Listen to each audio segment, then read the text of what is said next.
Welcome back to the Echo Changer podcast with myself, Jacob. And myself, Harley. So today we're going to be covering something a little bit different than our usual. Well, you might have seen on some of our social media if you follow us at the Echo Changer on Instagram or TikTok. We actually went to an exhibition not too long ago in London called was it Ramses II Pharaoh's Gold or something like that, I think it was called. Yes, Ramses and the Pharaoh's Gold, indeed. Yeah. But we went to go see this because obviously it's a new exhibition that... Oh, I can't say exhibition today. It's a real mouthful. But yeah, so we went to go see this exhibition. Picked a bag of pickled peppers. I know, crazy. But yeah, the exhibition's just opened in London. So it's obviously getting a lot of fanfare at the moment. But we wanted to go have a look because it coincided with us actually talking about ancient Egypt in some of our previous episodes. And obviously, the whole exhibition is centered around Ramses II, who is widely considered to be the greatest pharaoh of all time. Obviously, we kind of talked about it anyway on the day, but like everyone talked about obviously Tutankhamen being the most recognizable pharaoh. But then when you actually think about it, he wasn't around for that long, and Ramses did a lot more stuff in a lot longer of a time. Well, as we'll get into at some point, Tutankhamun's whole career was basically just one undo button on his father's legacy. So he just hit undo and then died. And for some reason, because his tomb was discovered in 1922, he became the kind of superstar pharaoh and kicked Ramses off the plinth.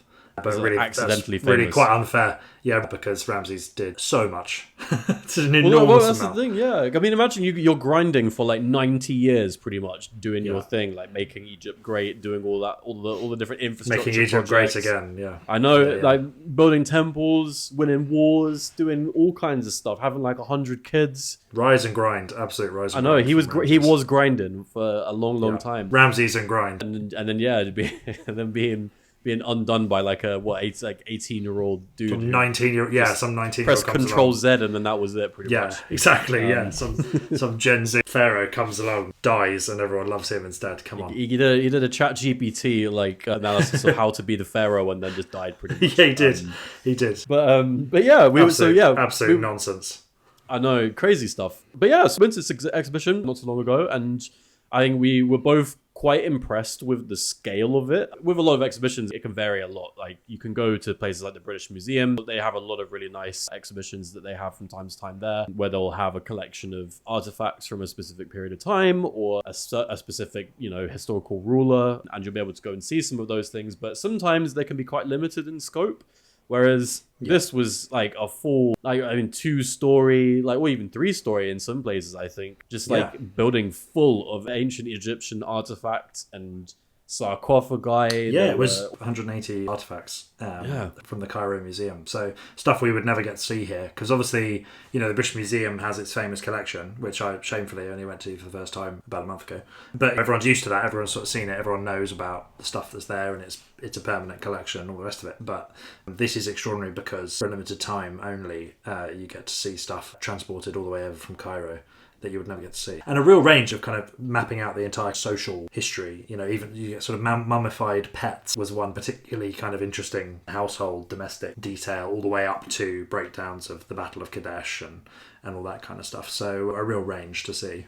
Yeah, because on that point actually with the pets, because I already knew that they mummified animals and they had pets, obviously like cats or even crocodiles. I think I knew about crocodiles before.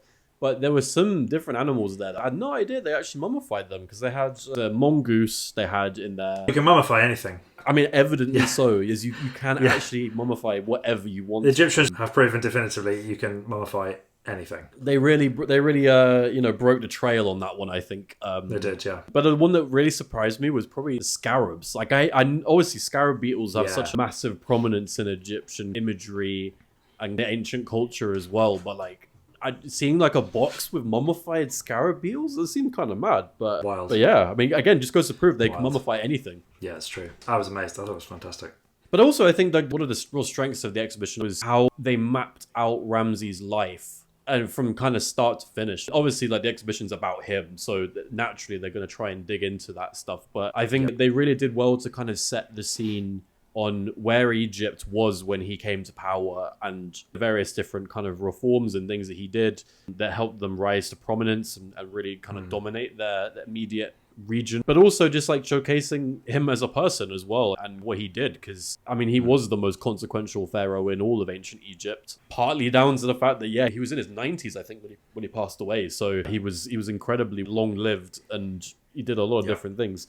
But quickly on that point as well, one of the things that I think was also quite interesting is I think when I talk to different people about different historical figures or stuff like that, like I think sometimes there's a weird misconception that there were never any really old people in history, or like it was super rare. Whereas actually, when you look into history, there's actually quite a lot of documentation of people that lived into their 80s and 90s and even further beyond. Well, we talked about Pepe II, didn't we, last time? He hit 100, I think. And he was still having to do his triathlon thing that they made the pharaohs do every 3 years to prove their fitness. And he was being carried around by the end of it because he was so old. At what point do you just think, like, guys, he's been around for literally forever. When do we stop doing this to him? Also, surely it completely defeats the point. If you're just going to carry him around, what's the point of the physical test in the first place? Surely you have to be able to do it unaided. Otherwise, there's no point in doing it in the first place. What superstition does that give for the kingdom at that point? If they're having to prop him up, like, is that bad? You know, there was a famine. There were great natural disasters at the time, which only confirmed for them their superstition that an unhealthy pharaoh equals an unhealthy kingdom. You know, I think they built a lot of things, but they didn't build any retirement homes, sadly. So no, exactly. No, they weren't keen on that. No. Yeah, maybe like a mini pyramid, or like is there like a transition pyramid that goes to like the main? Yeah, that'd be good. Yeah, or something along those lines, maybe. Like exactly. Find a way to have that kind of just got just a little TV on it playing daytime soap operas and watching the chase and exactly. Yeah. Loser gets put in the pyramid for good. Yeah, exactly. Just watching news reports about grave robbers being apprehended. Yeah. To be fair, like looking into the rest of the exhibition, was there one artifact or something in there that really stood out to you, and why? Ooh, gosh, I think it's a bit boring to say because it's the one that they used for the marketing, but the tomb mask for Ramses in its gold, just seeing it in person right there was absolutely extraordinary. And you can see why it's such a captivating image. It's a bit like, you know, the Tutankhamen one. But obviously we're so familiar with the Tutankhamen one, it doesn't really have an effect on you in the same way. Whereas I feel like that Ramses one, I hadn't seen it before. And just to be up against it was incredible. Just to stand right there and just look straight at it. You really got a sense of the kind of awe and the terror of the whole thing. I mean, imagine putting that together, burying that. I mean, it's just an amazing thing. Yeah, because also when you look at the detailing on some of the things as well, like you look at it and obviously you know in your brain that it's thousands of years old. But at the same time, you look at the amount of detail and even just the craftsmanship of it as well, and you think it doesn't feel real in a way when you're sat face to face with something like that, and you think like someone over 3,000 years ago was sat down making this, and it's been preserved. The craftsmanship, this level of detail, you know, it's absolutely incredible. No, extraordinary. And speaking of craftsmanship, I think some of my favourite stuff was the jewellery. There was a whole jewellery room. And that was extraordinary to see the lapis lazuli, the black obsidian, pink granite. I mean, all these incredible precious stones used and delicately crafted. I mean, Hatton Garden, eat your heart out. It was the craftsmanship was just incredible. Yeah, well, because I think there was one artifact that I saw. I can't remember if it was like a bracelet almost, but it was how the pharaoh had his seal. So obviously, like, you know, in history, lots of rulers would have a stamp or something that they could stamp on wax to seal letters and things. Yeah. But he had this bracelet which had a stone on it that was like a roller stone, and it would, I guess, press into like clay or like more malleable kind of materials, and it would stamp in his hieroglyph into it. Yeah, which I thought just walking around you just walking around just stamping stuff with your bracelet, just rolling your arm along the wall, basically, just be like yeah. That's the ultimate graffiti, isn't it? Like, I was here, just stamping your name everywhere. Doesn't matter that you built like literally half of the city that you're walking through. It doesn't matter. Like, you have to actually say that you were there. That's because who's gonna know? Who's gonna know if you don't put your name on it? Yeah, you see like the ancient Egyptian version of like finding wet cement and putting your hands on it, like the Hollywood Walk of Fame. Yeah, he's just putting his name on everything. Those next pharaohs, they're going to be taking credit, aren't they? So he's got to make sure. Yeah, they weren't the most humble guys of all time, really, were they? Like they no, somehow. Yeah, I think all that jewellery, they're like the rappers of their day, really, weren't they? was really iced out. Yeah, exactly. Iced out is the word. Thing is that, I mean, they had to really just show off their status, you know? Like, it wasn't enough being the god emperor or, like, you know, being exactly. god on earth. I mean, I suppose by that period they actually weren't. They were more like, we're still better than you, but... Yeah, they were more connected to their people. They sort of showed that they cared about their people. And they needed to politically as well. They needed to show that they cared because the people were becoming more kind of politically aware. So they needed to present themselves as legitimate rulers as well as just... They did also have to kind of dunk on their citizens figures. A little bit. Yeah, for sure. But I actually thought like one of my favorite ones, like artifacts that I saw, it wasn't because I obviously had all the different sarcophagi which had different kind of deities like imprinted on them. So obviously you had like a falcon one, which I think is like a falcon head. You had the one that was kind of like Anubis. The falcon is Horus, isn't it? Yeah, that's Horus. And then Anubis is the wolf. Yeah, the wolf dog one, I think. Yeah, I can't remember if it's a dog or a wolf. I'm not sure. I think it's a wolf. Yeah. Did they have wolves in Egypt? I don't know. Apparently. Because all of their gods, and I can't remember the name of the crocodile god. Anyway, they're all based off of real everyday animals. But also it was interesting with the dung beetle, or the scarab. The scarab is a dung beetle. And that's for the sun god Ra. So because the orb of the dung is representative of the sun. Yeah, I thought was actually really interesting because which is a wild leap. Because I mean, you think about like the connotations of that, like in the modern day. If you saw like a beetle pushing a ball of dung through the desert, you wouldn't necessarily think, oh, that's like a representation of this god on Earth. But I guess they were what were they smoking? I mean, honestly. Well, probably quite a lot to be fair. Yeah. But then at the same time, I think there's a society that's so heavily based in symbolism of different things. I think for them to see that, they were obviously looking for signs from the gods all the time. And because there's so many gods, everything can be a sign, I suppose, in a certain way.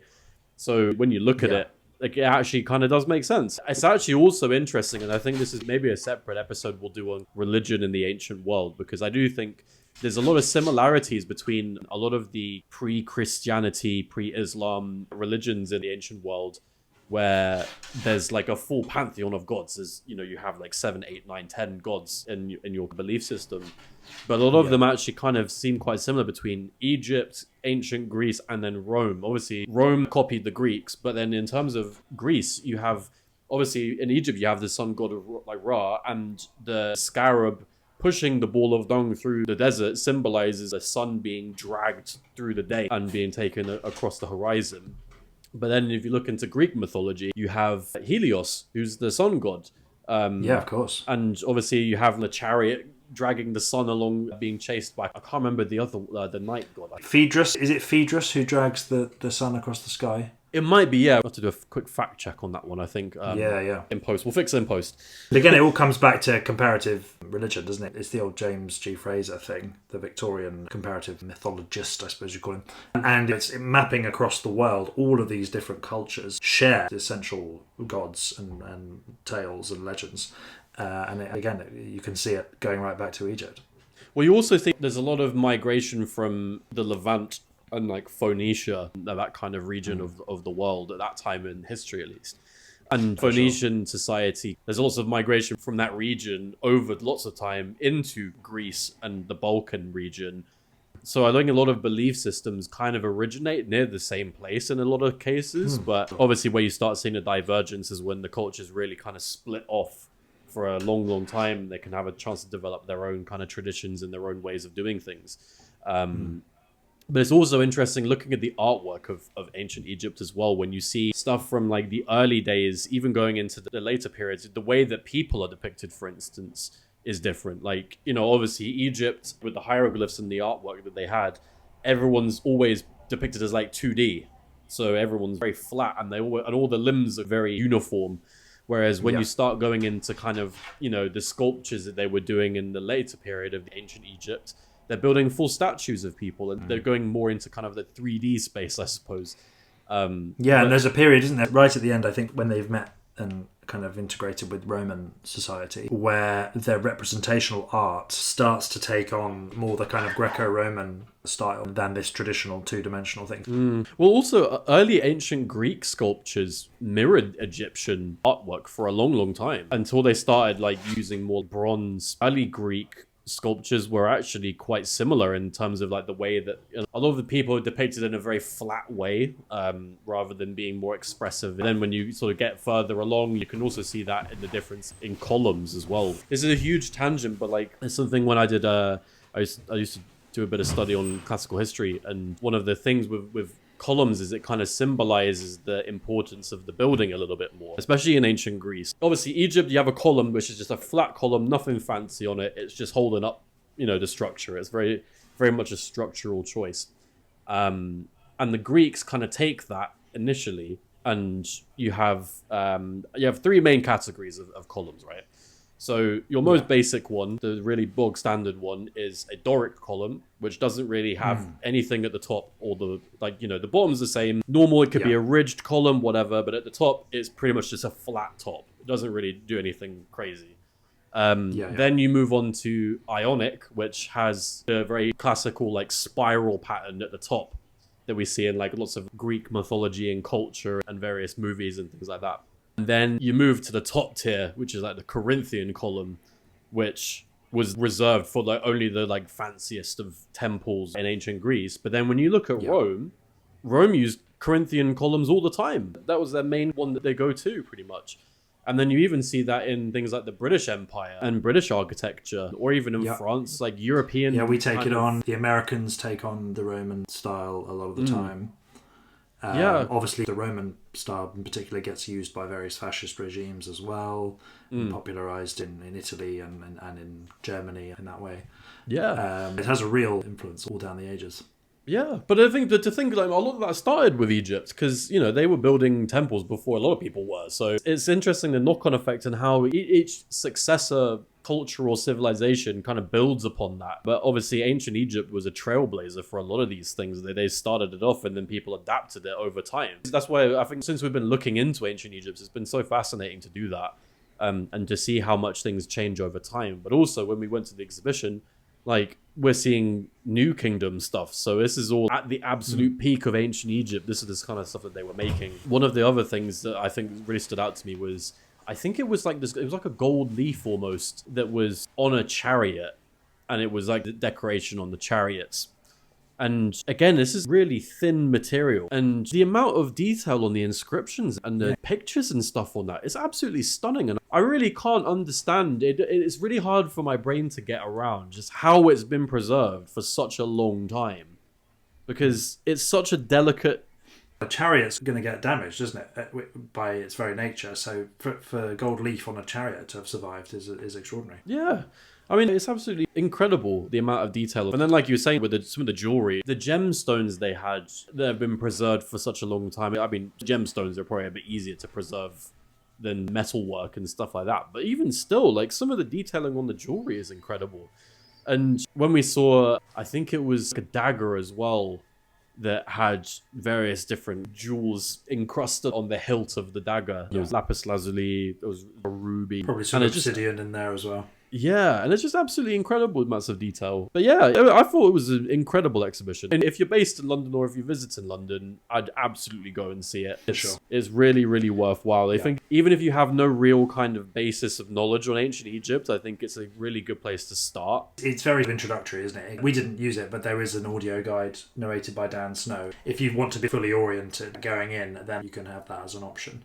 I think both for history buffs and just anybody interested in seeing something from another time, another world, can't recommend it enough. Yeah, because I also think when we think about kind of the current day, I mean, there's a lot of people who don't really get a lot of education on history, especially ancient Egypt, especially. Like, it's not necessarily something that you're taught about a lot at school in the UK. Yeah, we don't really get it. And considering, I mean, even just from the research that we've done on the last few episodes that we've been doing on ancient Egypt, the sheer amount of scale of things that are happening over such a vast amount of time, I mean, it's hard to wrap your head around it when you think ancient Egypt they were doing stuff from 4,000 BC all the way through to pretty much years like 0. That's a span of nearly 4,000 years. And we think 100 years is a long time. And that's for one continuous entity being around in the world. But yeah, every single place you touch, there's something else to learn about. So it's absolutely fascinating.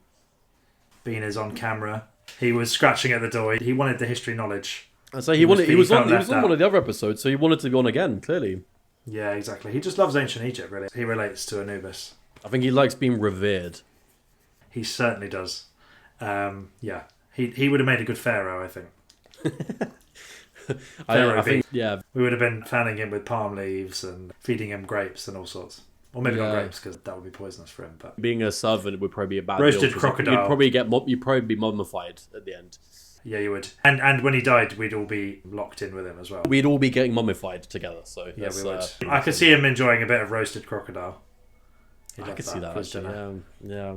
I think that's another one of the crazy things. When you look at these exhibits, I think they highlight the wildlife quite a lot because obviously animals had such a symbolic part of like their culture and religion and stuff. But you kind of forget sometimes which animals are actually like native to those regions. I know obviously, yeah, crocodiles were around there, but like, would you always really associate Egypt with a crocodile? Like, it's probably... Yeah, it's amazing. We think crocodile, we sort of think the kind of swampy bayous. Like Florida or something like that, right? Yeah, exactly. Everglades. Yeah. But of course, yeah, it makes sense. Or Australia. But and not only were they there, but you would come across them and you would sort of revere them and you would respect them and deify them. Just bonkers. You wouldn't sort of see a crocodile and go, uh-oh. You'd see a crocodile and go, I'm in the presence of a god. It's like, oh, hell yeah. We'll see the god again. It's great. Imagine, right, we transferred ancient Egyptian society from Egypt to the UK at the same period of time, right? Which animals? Top 5. Which ones? Mice. I think that they'd be deified over here. Could be a sun god of its own there. I think we could figure out a way. Yeah, I think spiders, maybe. We've got a lot of them. Little ones. Humble pigeon. Harvestman. Pigeon's a good one. I could see some pigeons in the hieroglyphics. That would be good. What else? Maybe like a badger. Yeah, to be fair, that's very English. Or a fox even. I think a fox would make a good... fox. I might be mistaken, but I'm pretty sure they were revered by druids. Probably. Well, paganism is very animal-centric, isn't it? So they just made the rules up as they went along, to be honest. So pretty much. Why not? Amazing to think, as we said before, that we were rolling around in the dirt while the Egyptians were 100%. building extraordinary temples and the most important part of context of this whole thing is that while Egypt was doing all this stuff in like 3,500 BC, we were very much slinging mud at each other, like with no clothes on. Yeah, we were just saying spells and slinging mud at each other. Just hauling rocks around. Pretty much. So yeah, no, it took a bit more time for us to be civilized a little bit, but took us a minute. Yeah. But they were happy. They were doing their thing, until the Romans showed up. They were just doing simple their thing. life, but it's honest. Yeah, exactly. Yeah, honest. It's honest. It's honest work, Until those bloody Romans turned up. I'm still waiting for reparations, personally. From the Italians. Yeah, we've got to be on the Italian government for that one. We should make the case. Put a claim in that those baths weren't good. Yeah, we liked being dirty. Thank you very much. We didn't want to have baths. Yeah. It's like forced sanitation. I can't believe it. Exactly, colonial bathing habits being imposed on us. It's not good. Yeah, all that to go get bullied by Scotland. Exactly, always comes back to them. We've still got a little bit more in our little Egypt mini series going on here. We've still got a bit to do on Ramses II. Obviously, he was a topic of the exhibition, but there's so much we can talk about in a future episode. He kind of dominates the New Kingdom a bit, doesn't he? Yeah, well, I mean, he is that guy. He's very much Egypt's Caesar, I think you could very much say. I'd say so. As all the great films about him with the Ten Commandments and such, because of its coincision with the Hebrews being exiled from Palestine. Fascinating. And then alongside, obviously, Ramses, we've also got, not just the decline of ancient Egypt as a major force, but also their relationship with, first of all, ancient Greece and Macedon around the time of Alexander the Great. You have the conquest by the Macedonians, which then leads into kind of Ptolemaic Egypt once Alexander dies. But then you also have the relationship between Egypt and Rome as well, a bit later on. So I think that we can't have a mini-series on Egypt and not talk about Cleopatra and Mark Antony. Well, yeah. And I was just chatting to my godmother the other day, and she is an archaeologist. She's Stone Age. That's her specialism. And she says the Egyptologists are very snooty and very snobby about everyone else. So if they get a bit high and mighty, she likes to point out that they've still not found Cleopatra, which always upsets them, so it makes her giggle. I think she got called... by one person, she said she worked in the Stone Age, and then an Egyptologist looked at her and said, "Oh, you're not one of those flint people, are you?" So she came back at him with, where's Cleopatra?" Yeah, it's a solid roast, to be fair. It got archaeological discrimination going. Exactly. Here. Yeah, absolutely. That is a top archaeological roast. Just bodied by that comment, as I always go crying. Absolutely. Bodied like Cleopatra's missing body. Oh my god. We've got plenty of stuff still to come on Egypt, don't you worry. If you're enjoying our Egypt series so far, then yeah, there's plenty more to come from us. But like I said, if you're in London, go see the exhibition. I think it runs until May, I'm pretty sure. I think so. I've got the website open. It's up until May 31st, so end of May. Nice. So you've got a bit of time. Go and see it. Check it out. Unless, of course, you're listening to this episode in about 6 months' time, in which case you can't see that anymore. No, I'm bumping it up the editing list, so it's going to be next out. If you've discovered this time capsule of our unfiltered historical thoughts in about 20 years' time, I don't think they're running the exhibition anymore. So, yeah, I'll be back in Cairo by the time it's come out. No, I'm going to get it out imminently. On that note, I think that's a good place to end it. And yeah, it's been really good fun. Great to chat about the exhibition. And yeah, we'll see you guys on the next one. So thanks very much for listening. See you next time. See you later.